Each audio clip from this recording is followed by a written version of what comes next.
بہت ہی مشہور بات ہے کہ ایران میں سردی کے موسم میں جب بھیڑیوں کو شکار کم ملتا ہے اور برف کی وجہ سے خوراک کی کمی پیدا ہو جاتی ہے تو بھیڑیے ایک دائرے کی شکل میں بیٹھ جاتے ہیں اور ایک دوسرے کو گھورنا شروع کر لیتے ہیں۔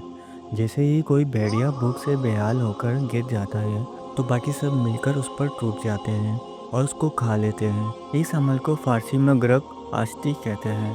اگر اس عمل کا گہرائی سے تجزیہ کیا جائے تو معلوم یہ ہوا ہوگا کہ یہ کام بھیڑیوں کے ساتھ ساتھ کافی حد تک انسانوں میں بھی پایا جاتا ہے۔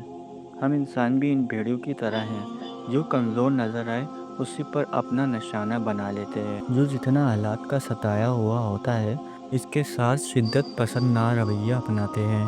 جو مالی طور پر کمزور ہوتا ہے اسی کے ساتھ فراڈ اور دھوکہ دہی کر کے یا کوئی اور کھیل کھیل کے اس کی رہی صحیح زندگی کو بھی جہنم بنا دیتے ہیں۔ ہم کمزور سہارا بننے کے بجائے الٹا مزید اس پر ٹوٹ پڑتے ہیں۔